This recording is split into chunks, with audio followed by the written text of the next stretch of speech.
رحم الله من قرأ الفاتحة.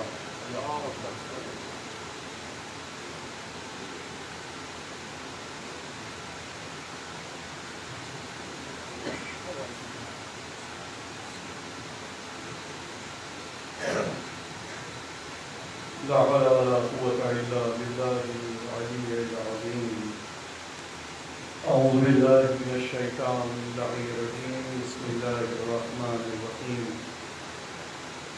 الحمد لله الذي هدانا لهذا وما كنا لنهتدي لولا أن هدانا الله. لقد جاءت رسول ربنا بالحق. الصلاة والسلام وعلى تحية والإكرام على رسول الكونين محمود رب المشرقين والمغربين جد الحسنين أبي القاسم.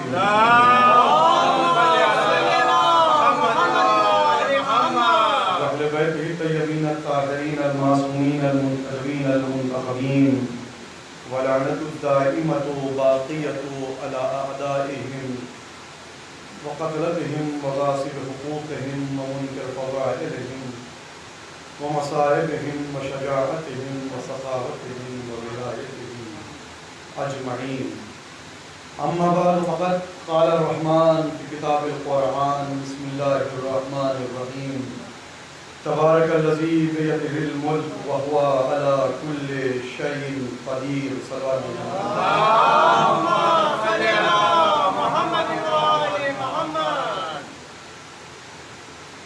خطیب صداقت جناب محترم رضا حسنین صاحب کا حکم اور برادرم جعفر صلی اللہ علیہ وسلم کا برادرانہ اصرار اس بات کا موجب بنا کہ فراز منبر پر آ کر کچھ لفظ گشائی کروں. بہرحال کہ آواز انتہائی گرفتار ہے، مگر جس کا ذکر ہے وہ قوت گویائی عطا کرنے والا ہے. پروردگار عالم نے نغمہ کن کے ذریعے کائنات ہست و بود کو روانی عطا کی. یہ روانی اگر انسان از نظر غائر متوجہ کرے اور خود منتفع نظر آئے تو اسے اس بات کا اندازہ ہوتا ہے کہ انسان جس ذرے پر نظر ڈالے مگر وہ ذرہ متکبرانہ نہ ہو، عارفانہ ہو. اسلام دین امن ہے اور اسلام میں ہر قدم پر گام بگام منزل بمنزل انسان کو عرفان الہیہ کی طرف متوجہ کیا. ایک ذرے پہ نظر ڈالیے تو وہ ذرہ زبان بے زبانی میں اپنے پیدا کرنے والے کی تسبیح کر رہا ہے. انسان کسی چمنستان کی سیر پر نکل جائے، جس گل پر نظر ڈالتا ہے وہ گل اپنے پیدا کرنے والے کی تقدیس و تمجید میں نظر آتا ہے. انسان پتوں پر نظر ڈالے تو یہ سبزی، یہ سبزے اور یہ پتیاں، یہ برگوبار اعلان کر رہے ہیں کہ تم ہمارے حسن ظاہری میں اتنا کھو گئے کہ تم مبہوت نظر آنے لگے. مگر سوچو جو ہمارا پیدا کرنے والا ہے، جس نے ہم کو اتنا حسین و جمیل پیدا کیا ہے، تو وہ خود کتنا حسین و جمیل ہوگا. انسان سیاحی کرتے ہوئے، باغ میں سیر کرتے ہوئے کسی آبشار کے نزدیک پہنچتا ہے، کیا دیکھتا ہے کہ ایک آبشار ہے جو بلندی سے پستی کی طرف اس شان سے جا رہا ہے، گویا زبان بے زبانی میں آواز دے رہا ہے کہ اگر تم عروج چاہتے ہو تو سر کو سجدہ معبود میں رکھ دو. جیسے جیسے تم سر کو سجدہ معبود میں رکھتے چلے جاؤ گے، تمہیں خود بخود یہ سجدہ نہیں بلکہ در پردہ یہ بظاہر یہ سجدہ ہے، مگر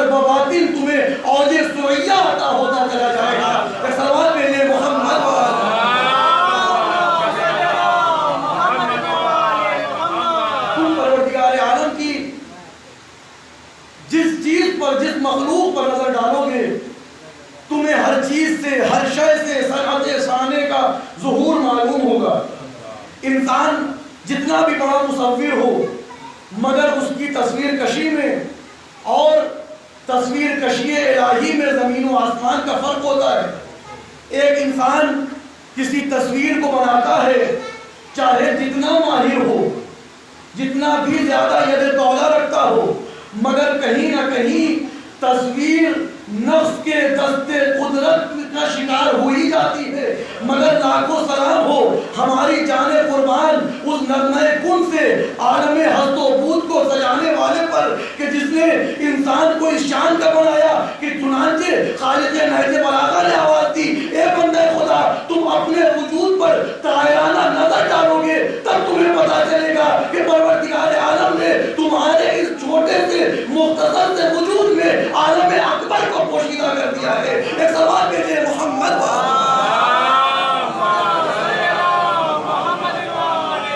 پروردگار عالم کی خلقت ہے، اور پروردگار عالم نے جو نقطہ جہاں رکھ دیا وہ اس شان کا نقطہ ہے کہ کیا مجال کسی متکلم کی جو آ کے تکلم کی جسارت کر دے، کیا مجال کسی خطیب کی جو خطیبانہ تعلی میں اتنا گم ہو جائے کہ پروردگار عالم کی صنعت اور پروردگار عالم کی خطابت میں نقص نکالے۔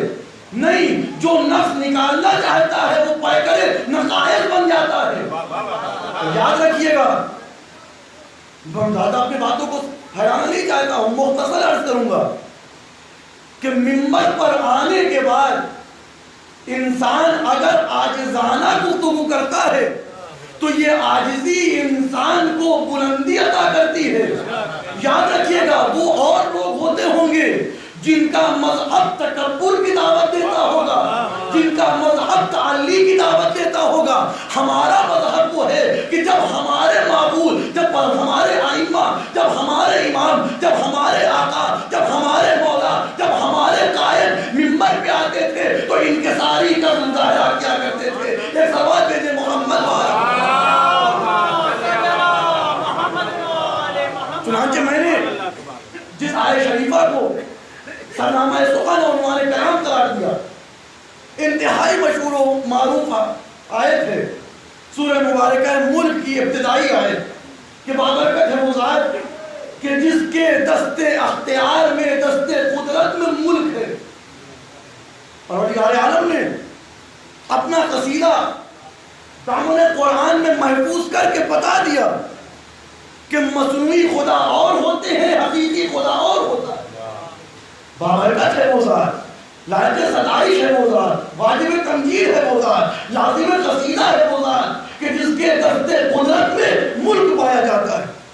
اور خبردار، ہوشیار، یہ کوئی ایسا ملک نہیں ہے کہ جس کا ملک بنانے والا، جس کا مالک جو ہے ملک کو بنا کے چھوڑ کے چلا گیا۔ نہیں، یہاں کے اس ملک کی خاصیت یہ ہے کہ ہر وقت، ہر گھڑی، ہر ساعت، ہر لمحہ یہ اپنے بنانے والے کی نگاہوں میں ہے۔ یہ بات واضح ہے، بزرگان اس سے بہتر جانتے ہیں بچوں کے لیے، چھوٹے بھائیوں کے لیے چند باتوں کو عرض کرنا چاہتا ہوں۔ لیکن پروردگار عالم نے ملک بنایا، آیات بھری پڑی ہیں، روایات بہت زیادہ موجود ہیں، مگر بیان کرنا مقصود نہیں ہے، نتیجہ اور نچوڑ بیان کرنا چاہتا ہوں۔ قرآن نے ارشاد فرمایا کہ پروردگار عالم کا ملک ہے، پروردگار عالم نے ملک بنایا، یعنی مالک پروردگار عالم۔ پروردگار عالم نے ملک بنا دیا اور اس کی ملکیت ہے یہ ملک۔ چنانچہ من باب المثال آپ دیکھیں کہ ایک انسان جب کوئی ادارہ بناتا ہے، کوئی اسکول بناتا ہے، کوئی مدرسہ بناتا ہے، کوئی یونیورسٹی کی تاسیس کرتا ہے، تو ہر بنانے والا، ہر مؤسس، ہر بانی یہ چاہتا ہے کہ اس کے جو عہدے ہیں وہ ہمارے وہاں رہیں۔ مثلا کسی مدرسے کو دیکھیے آپ، کسی یونیورسٹی کا مشاہدہ کیجئے، کسی اسکول کی طرف جائیے، ہر مؤسس، ہر بانی یہ چاہتا ہے کہ اگر مدرسہ میرا ہے، اسکول میرا ہے، تو اس کا پرنسپل ہی میرا رہے۔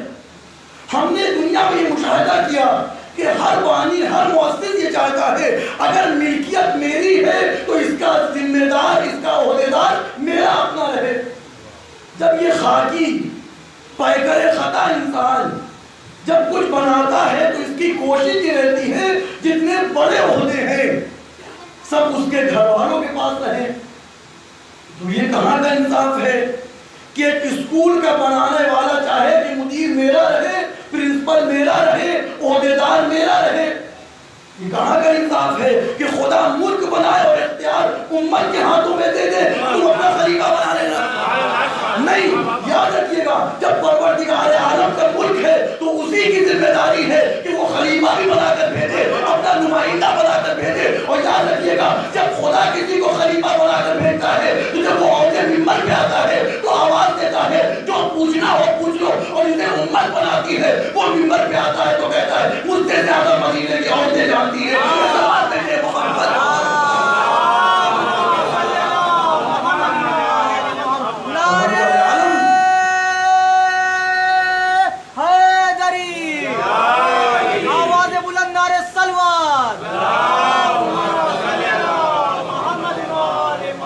پروردگار عالم کا ملک ہے, اس کی ذمہ داری ہے, اس پر لازم ہے کہ وہ جس کو چاہے, اور یہ ہمارے اور آپ کے یہاں کا دستور نہیں ہے کہ نااہل کو بھی عہدیدار بنا دیا جاتا ہے.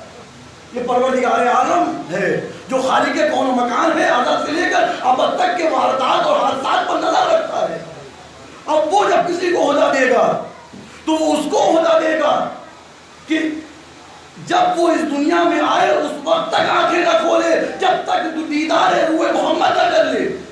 دنیا جس کو خلیفہ بنائے گی اس کو بنائے گی جس کی عمر آدھی سے زیادہ شراب نوشی میں نکل گئی ہو. پروردگار عالم کا یہ فریضہ ہے. پروردگار عالم نے ہم کو اختیار نہیں دیا ہے کہ ہم جس کو بھی چاہے اہل خیر جس کو زیادہ پسند کر لیا, جس کی محبت میں غرق ہو گئے, اس کو اپنا نمائندہ بنا لیں. پروردگار عالم کا ہوتا ہے, اور جو کام پروردگار عالم کے ہاتھوں میں ہے, جو کام پروردگار عالم کا ذمہ ہے, اس کو خوبی انجام دیتا ہے. یہ سوال میرے محمد نعرے حیدری. دیکھیں آواز سے آپ لوگوں کو اس بات کا اندازہ ہو جائے گا کہ زیادہ دیر آپ لوگوں کو نہیں بیٹھنا. یہ سوال میرے محمد چنانچہ پروردگار عالم کا ملک ہے. پروردگار عالم نے جس کو بہتر چاہا خلیفہ بنایا, جس کو بہتر چاہا اپنا نمائندہ بنا کر بھیجا. چنانچہ سب سے پہلے نمائندے کی تخلیق ہو رہی ہے. میں اجمالاً باتوں کو عرض کرنا چاہتا ہوں. تخلیق ہوئی اور جب جناب آدم کی خلقت ہو گئی تو حیات القلوب میں مرحوم مجلسی لکھتے ہیں آدم پیدا ہوئے, ایک مرتبہ آواز قدرت آئی, آدم تمہارا جہاں بھی چاہے جاؤ, آرام سے, آسائش سے, شان و شوکت سے جنت میں رہو, مگر خبردار آدم اس درخت کے قریب نہ جانا. واقعہ آپ کے پیش نظر ہے. ایک دن وہ بھی مرحلہ آیا کہ جناب آدم اس درخت کے قریب گئے اور کسی بھی طریقے سے اس درخت کے پھل کو کھا لیا, نوش کر لیا. مرحوم مجلسی لکھتے ہیں کہ اس درخت کے قریب جانے سے آدم کو اس لیے منع کیا گیا تھا کہ وہ درخت منسوب تھا, مخصوص تھا ذات صدیقہ طاہرہ حضرت زہرا سلام اللہ علیہا سے. اب جیسے ہی آدم نے اس درخت کے پھل کو نوش کیا, کھایا, آواز قدرت آئی, بس آدم اب آمادہ ہو جاؤ, تیار ہو جاؤ, تمہیں زمین پر بھیجا جا رہا ہے. اس مقام پہ رک کے جملہ عرض کرنا چاہتا ہوں کہ آدم نے جس درخت کے پھل کو تناول کیا وہ درخت منسوب تھا ذات حضرت زہرا سے. ایک نبی اگر بغیر اذن الہی اس درخت کا پھل کھا لے جو درخت منسوب ہو بی بی دو عالم سے, تو اس کی عظمت یہ ہے, اس کے پروردگار عالم نے اس کی جزا یہ دی, اس کی سزا یہ دی, میں نہیں کر سکتا کیونکہ معصوم ہے, نبی ہے, صفی اللہ ہے. جیسا ہی درخت کے پھل کو تناول کیا, نوش فرمایا, ایک مرتبہ آواز آئی, اے آدم یہ درخت کا پھل منسوب تھا ذات زہرا سے, تم نے بغیر اجازت کھا لیا, چنانچہ اب زمین پہ بھیجا جا رہا ہے. تو امت انصاف سے بتائے, جو درخت منسوب ہو ذات زہرا سے اگر نبی کھا لے تو جنت سے نکال دیا جائے, اگر امت بغیر اجازت پانے پہ نہ کھا لے تو کیوں نہ ہمارے جنت سے. سلام دیکھے محمد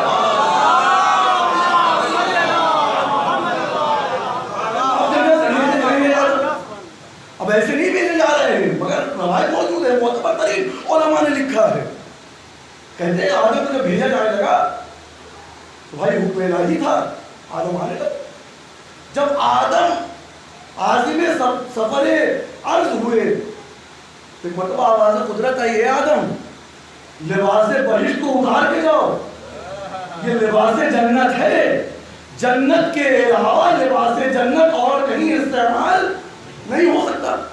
پروردگار عالم نے روز اول بتا دیا کہ لباس بہشت جنت کا کپڑا، جنت کا لباس جنت کے علاوہ کہیں اور نہیں جا سکتا. اے آدم اتار کے جاؤ.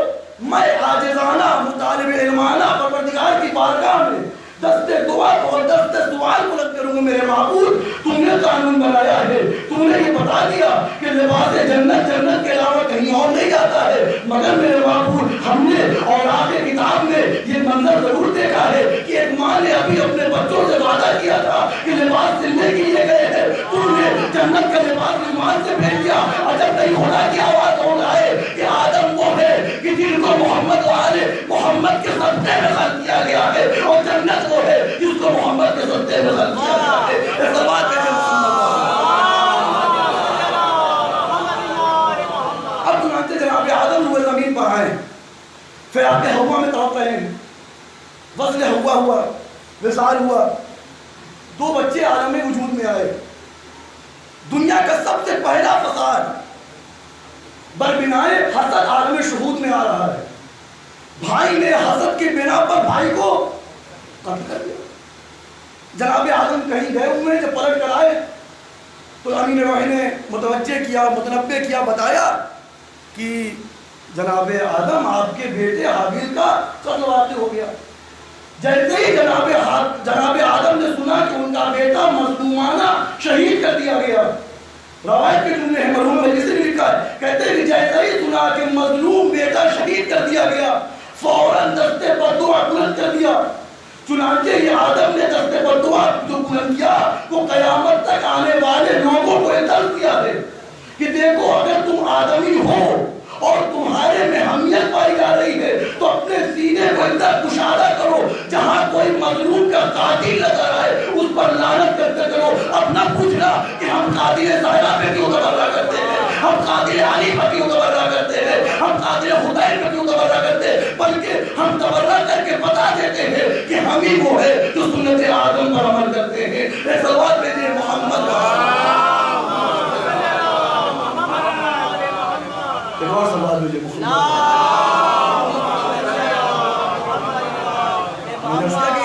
زیادہ تو میرا مقصود نہیں ہے، بس چند جملے اجمالی عرض کرنا چاہتا ہوں. یہ پہلا خلیفہ. اچھا اب لفظ خلیفہ آتا ہے تو پریشانی یہ ہے کہ چہرے پر خود بخود مسکراہٹ آ جاتی ہے.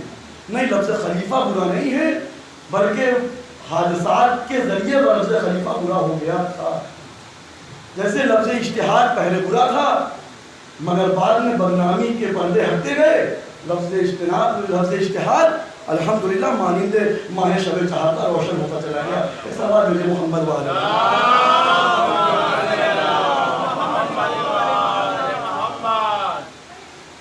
چنانچہ آدم آئے ہیں، سلسلہ بڑھتا گیا کہ مریض بنے گا. کیا تھا ایک جملہ اور عرض کروں آج، اور خاص طور سے اپنے چھوٹے بھائیوں کے لیے تاکہ ہفتے ممبر بھی ادا ہو جائے، اور خاص طور سے جو ممبر کے ارد گرد بزرگان تشیع کی تصویر بھی لگی ہے وہ بھی مجھے کچھ دعا دے دیں تاکہ انشاءاللہ آنے والی زندگی میری اور آنے والے بیان میں اور نکھار آ سکے. سوال ہے محمد والے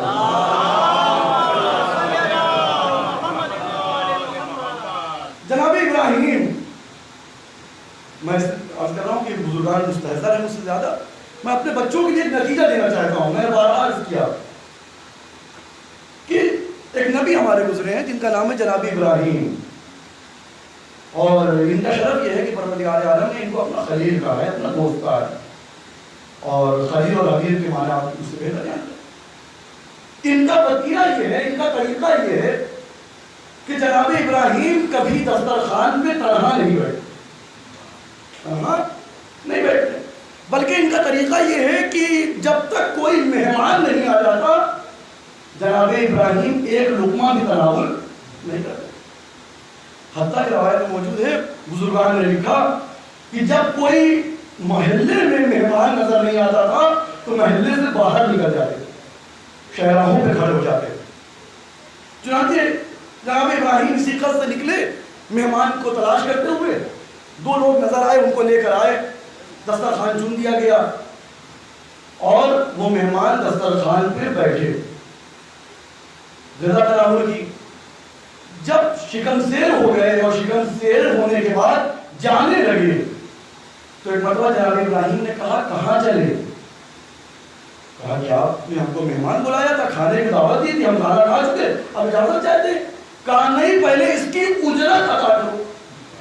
اچھا، آج کے زمانے میں ہم آپ کے سامنے کوئی زبردستی ہم کو مہمان بنائے اور مہمان بنانے کے بعد جب ہم جانے لگے اور وہ کہے کہ اس کا پیسہ دیجیے جو آپ نے کھایا ہے، اس کی رقم ادا کیجیے، تو اس وقت ہماری کیا حالت ہوگی؟ ہم آپ بہتر جانتے ہیں۔ جیسے کہا اس کی اجرت ادا کیجیے، کہا ابراہیم آپ نے ضد کی تھی تب ہم آئے تھے، آپ نے دعوت دی تھی تب ہم آئے تھے، اچھا اب یہ بتائیے اجرت کیا ہوگی؟ کہا اس کی اجرت یہ ہے کہ تم نے جو اتنا کھانا تھا تم کھا چکے، شکم سیر ہو چکے، اب میرے معبود کا سجدہ کرو۔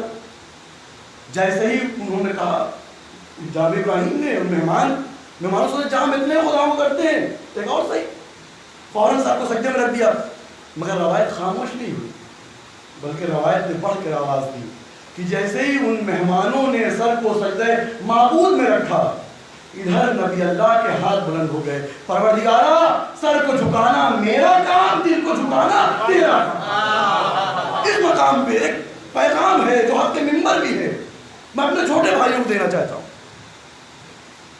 کہ دیکھیں در حسین یہ عزا خانے نہ ہماری میراث ہے نہ آپ کی میراث ہے، اس کو ہم جانتے ہیں، اور اگر ہماری اور آپ کی میراث ہوتی تو مٹ چکی ہوتی، فنا ہو چکی ہوتی۔ یہ میراث اس کی ہے جو ساکن غیبت ہے، اس لیے آج بھی عزا خانوں کو دوام حاصل ہے۔ یہ ہمیں کس نے حق دے دیا کہ جو عزا خانے میں آئے اس کی توہین کرے؟ ہمیں کسی نے حق نہیں دیا کہ دیگر اقوام عالم دیگر قوم کے افراد فرش اعلیٰ پر آ رہے ہیں تو ہم کو ہمارا فریضہ یہ ہے، ہم کو چاہیے کہ ان کو اور تشویق دلائے تاکہ وہ فرش اعلیٰ پر آئے۔ یاد رکھیے گا، فرش اعلیٰ پر لانا، فرش اعلیٰ پر بٹھانا ہمارا کام ہے، حسینی بنانا حسین کا کام ہے۔ یہ سوال بیٹے محمد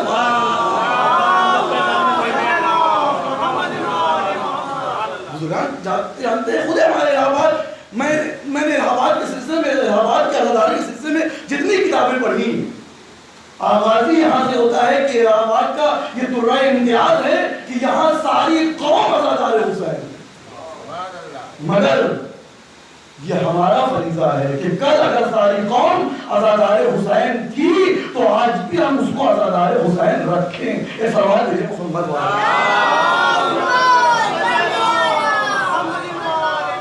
پروردگار عالم نے خلیفہ بنایا ہے، جناب ابراہیم نمائندہ باری بن کر آئے ہیں، یہاں تک کہ تاریخ کروٹ لیتی گئی، انبیاء آتے رہے جاتے رہے، یہاں تک کہ وجود محمد مصطفیٰ صلی اللہ علیہ وسلم سے کائنات روشن ہوئی، اور جب رسول کو بلانا ہوا تو ایک مرتبہ پروردگار عالم کا حکم ہوا۔ ابھی آپ نے خطیب سے غدیر خون سنا ہے، میں ادھر نہیں جانا چاہتا، بس چند نکات ہیں جو آپ کے سامنے رکھنا کہ پروردگار عالم جس کو اپنا خلیفہ بناتا ہے پوری گارنٹی لے لیتا ہے کہ یہ وہ ہے کہ جس سے خطا و نسیان کی امید نہ لگانا۔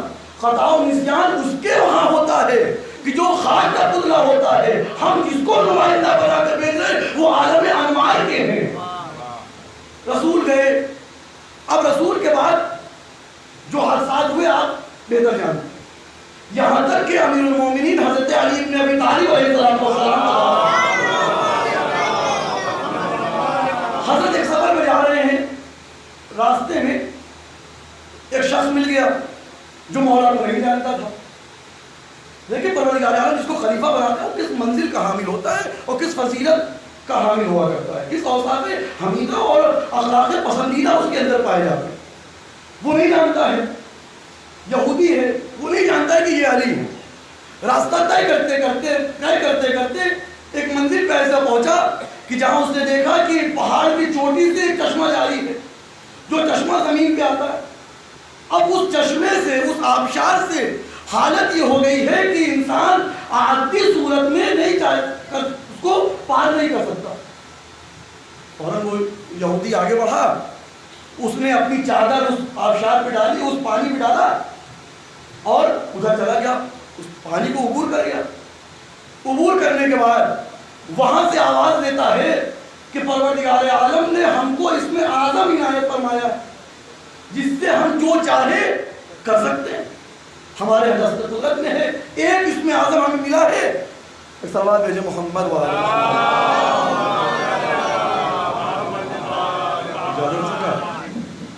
چنانچہ وہاں سے ادھر سے وہ آواز دے رہا ہے کہ ہمیں اس میں اعظم دیا گیا ہے، ہم جو چیز چاہے وہ کر سکتے ہیں۔ جس جیسے ہی سنا مولا کائنات نے، وہ کہہ رہا ہے کہ ایک اس میں اعظم ہے، اس کے ذریعے ہم چادر جو پانی پہ ڈالی، چنانچہ وہ پل نما بنا اور ہم عبور کر گئے۔ مولا کائنات نے جیسے اس کی بات سنی، ایک مرتبہ ہاتھوں سے اشارہ کیا، پورا کا پورا پانی مانند سنگ جم گیا، پتھر کی طرح جم گیا۔ مولا کائنات عبور کر کے اس کے قریب پہنچے۔ جب اس کے قریب پہنچے تو اس نے سوال کیا، یہ بتا کہ تیرے پاس کون سا اسم اعظم ہے؟ کہا کہ ہمارے بزرگوں میں ایک اسم اعظم ملا تھا کہ جب کسی مشکلات کا شکار ہو جاؤ، کسی مشکل میں پھنس جاؤ تو لفظ علی کا ورد کرنا۔ مولا کائنات نے کہا تم پہچانتے ہو کہ علی کون ہے؟ کہا نہیں، ہم نے صرف نام سنا ہے کہ علی اس عظمت کے مالک ہے، اس عظمت کے مالک ہے، آدم کے مولا ہے، نوح کے مولا ہے۔ چنانچہ جیسے اس نے کہا، ایک مرتبہ امیر المومنین نے فرمایا دیکھو تم کو صرف ایک اسم اعظم ملا تھا، وہ بھی جس کا اسم اعظم ملا تھا اس کا نام علی تھا، جو تمہارے سامنے ہے وہ وجود علی ابن ابی طالب ہے۔ ایک سوال دیجیے محمد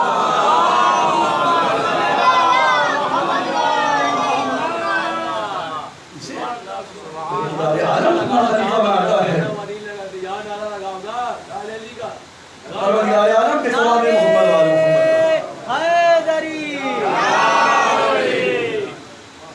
دیکھیں اب دامن وقت میں گنجائش بھی نہیں ہے، اور ابھی ایک منزل کی طرف مجھے اور جانا ہے جو محل مجلس ہے، اس لیے ایک سوال دیجیے اور محمد والے۔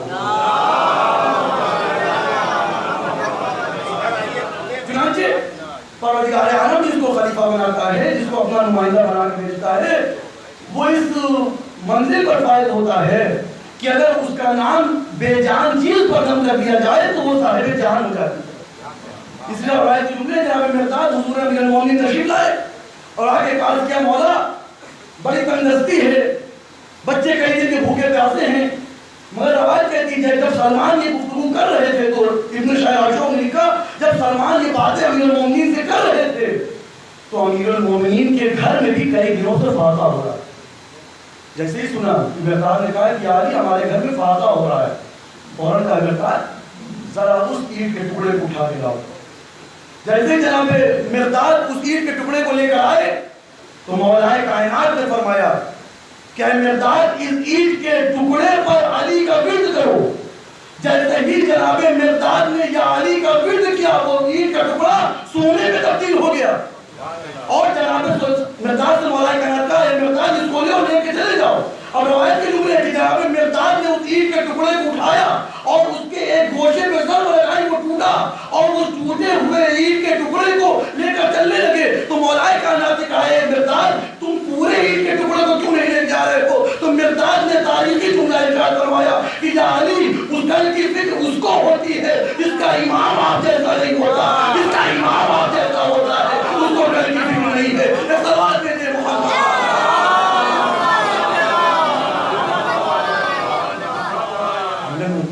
دیا ہے، ہمارے چاہنے والے ہو، ہمارے محب ہو تو کل کی فکر نہ کرو۔ اس لیے روایت میں جملے ہیں کہ ایک شخص ہمارے اور آپ کے چھٹے امام جعفر صادق رہے گا اور آگے کہتا ہے مولا بڑا تندرست ہوں، مولا بڑا غریب ہوں، بڑا نادار ہوں، بڑا پریشان ہوں۔ مولا نے ایک مرتبہ اس کے چہرے کو دیکھا اور کہا نہیں تم نادار نہیں ہو، تم غریب نہیں ہو۔ کہا مولا گھر میں کھانے کو نہیں ہے، مولا بڑی مفلسی کی حالت میں زندگی بسر ہو رہی ہے، مولا نے کہا کہ تمہارے پاس ایک ایسی چیز ہے کہ اگر اول سے لے کر آخر تک کی تمام دولت قربان کر دی جائے تب بھی اس کا حق ادا نہیں ہو سکتا. وہ پریشان ہو گئے میرے پاس کون سی ایسی چیز ہے.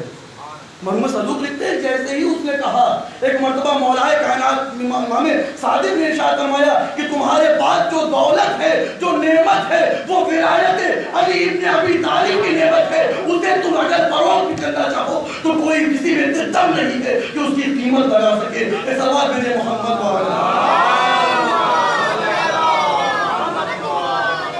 یہ معصوم یہ ہیں صاحبان ولایت اور یہ ہیں نمائندگان الہی. بس میں اپنی باتوں سے تاریخ کہتی ہے کہ نمائندگان الہی کی وہ کہکشاں ہے کہ انسان اگر اس کو درک بھی کرنا چاہے تو پر ادراک سے ذوات عالم ملتا ہے.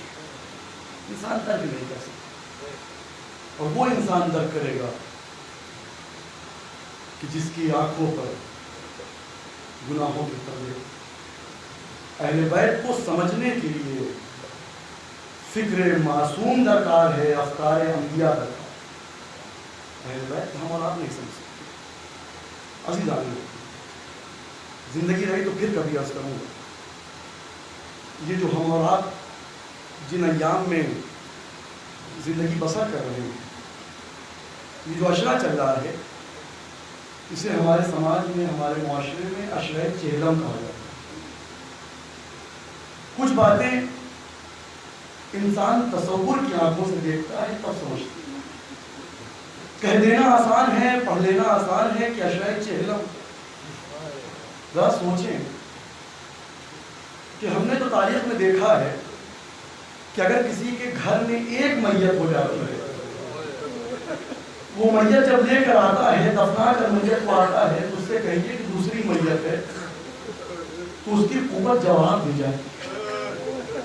مگر لاکھوں سلام ہو ذات حسین ابن علی پر سلام کے ساتھ ساتھ جناب زینب پر سلام کرنا. ذرا ایک دو جملے سن لیں. یہ وہ ایام چل رہے ہیں اشرۂ چہلم ہیں اور کثیر تعداد میں زائرین حسین کربلا جاتے ہیں. اس لیے جاتے ہیں کہ روایت کے جملے ہیں کہ چہلم کے دن بہن اپنے بھائی کی قبر پر آئی.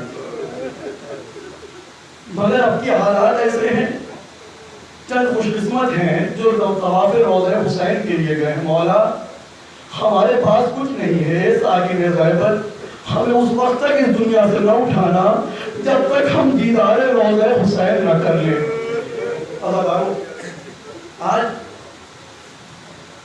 دل یہ کہہ رہا ہے کہ چہلم سے پہلے حسین ابن علی کو خصوصاً ثانیہ زہرا کو اور بالاخص امام زمانہ کو جناب علی اکبر کا پوچھتا دوں. کون علی اکبر؟ انسان تنہائی میں خلوت میں دل پر ہاتھ رکھ کے سوچے اور علی اکبر کی سیرت کا مطالعہ کرے. کون ہے علی اکبر؟ روایت کہتی ہے کہ وہ علی اکبر کہ جیسے عباس امیر المومنین کی مناجات کا ثمرہ ہے ویسے ہی حسین ابن علی کی دعاؤں کا ثمر ہے ذات علی اکبر. علی اکبر کے لیے حسین دعا کرتے تھے میرے معبود تیرے حبیب کی جدائی برداشت نہیں ہوتی, مجھے ایک ایسا بیٹا عنایت کر دے کہ جو رفتار و گفتار و سیرت و کردار میں تیرے نبی سے مشابہ ہو. اجرکم اللہ. چنانچہ علی اکبر کی ولادت ہوئی. جب علی اکبر کی ولادت ہو گئی تو ایک شخص آیا ہے مدینے زیارت ابا عبداللہ کے لیے. اس کی نظر جناب علی اکبر کے چہرے پہ پڑ گئی. اس نے ہاتھوں کو جوڑا, مولا آقا ابن رسول اللہ آپ میرے لیے دعا کر دیجئے. کہا بتا. کہا مولا میری دعا یہ ہے کہ پروردگار عالم مجھے بھی ایک ایسا ہی حسین و جمیل بیٹا عنایت فرمائے. جیسے حسین سے کہا, حسین کی آنکھوں میں آنسو آ گئے.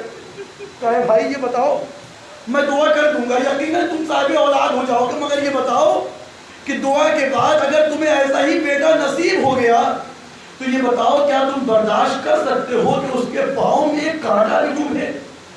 کہ نہیں مولا، میں اپنے کلیجے پہ تلوار چلنا گوارا کر سکتا ہوں، مگر یہ برداشت نہیں کر سکتا کہ ایسے بیٹے کے پاؤں میں ایک کانٹا چبھے۔ روایت کہتی ہے سننا تھا کہ حسین کی آنکھوں سے آنسو روانہ ہو گئے، اے بھائی تم ایک کانٹا برداشت نہیں کر سکتے، میں دیکھ رہا ہوں میرا یہی علی اکبر ہوگا جو اپنے گھوڑے سے اس حالت میں گرے گا کہ اس کے سینے میں پنچھی کی ہڈی ٹوٹی ہوگی۔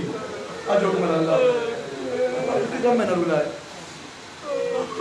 کربلا میں، یہاں تک کہ وہ بھی وقت آیا کہ علی اکبر باپ کے پاس آئے، بابا مرنے کی اجازت دے دیجئے۔ بولا کسی باپ کو یہ دن نہ دکھائے جو کربلا میں حسین نے دیکھا، بیٹا جوان بیٹا ضعیف باپ سے مرنے کی اجازت مانگ رہا ہے۔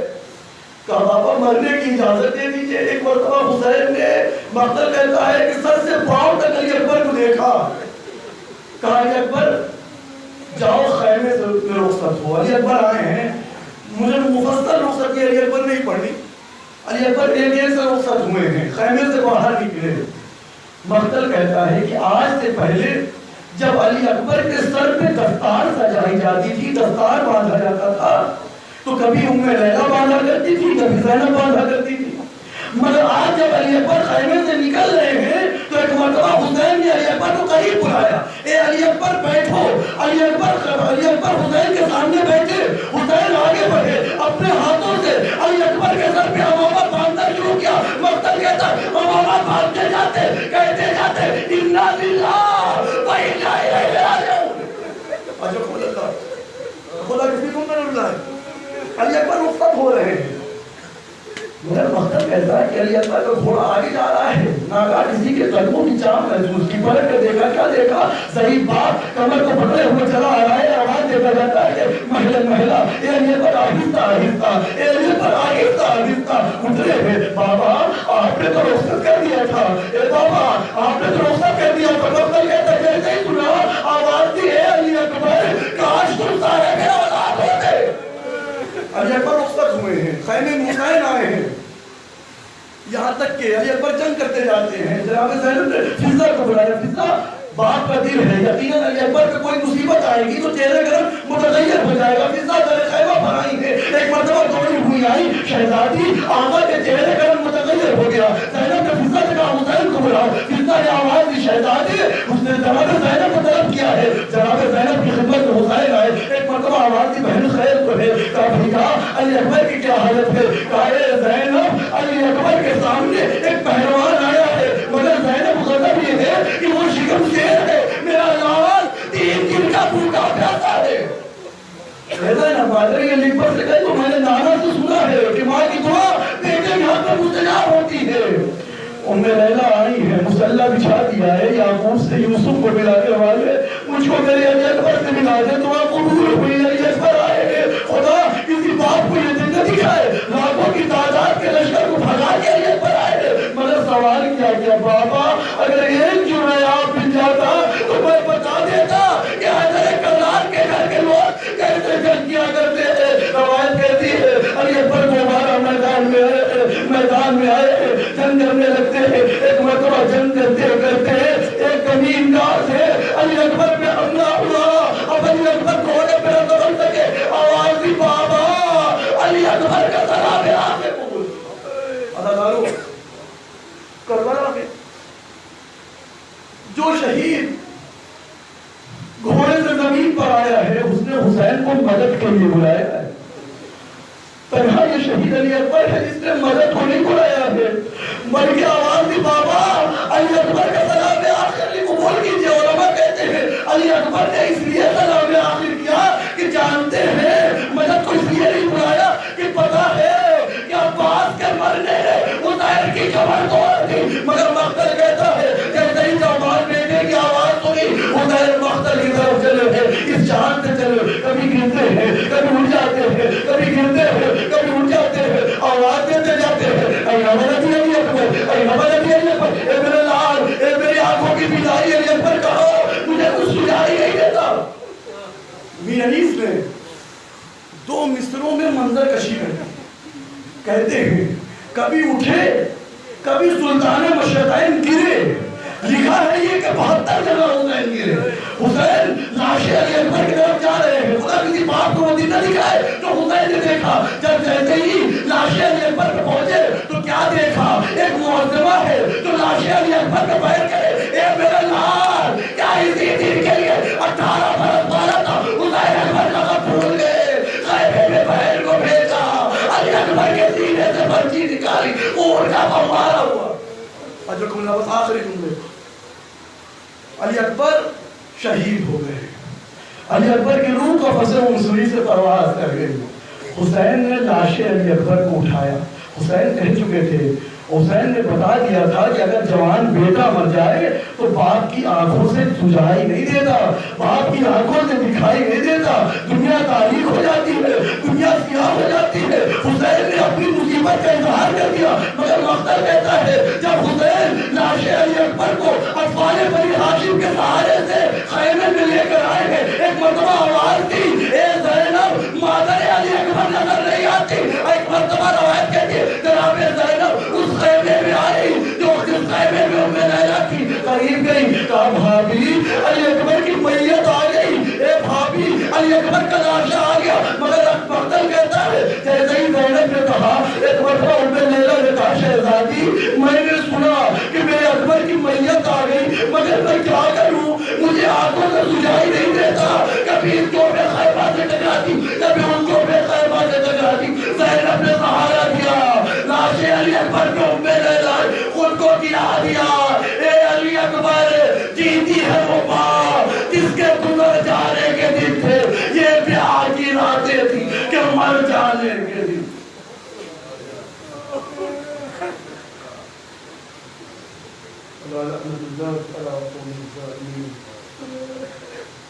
پروردگارہ قسم اسلام سے بند فرما، پرچم کفر و نفاق سے رمو فرما، جمعہ چکوں کی مغفرت فرما، مزارات مقدسہ کی حفاظت فرما۔ میرے اللہ مجھے واسطہ ہے خون حسین کا، مادر حسین ہم سب سے راضی و خوشنود بنا۔ میرے اللہ مجھے واسطہ ہے خون حسین کا، وارث حسین مستاقی میں غیبت امام زمانہ کے ظہور میں تعجیل فرما، ہمیں ان کے اعوان و انصار میں شمار فرما۔ ربنا تقبل منا انک انت السمیع العلیم۔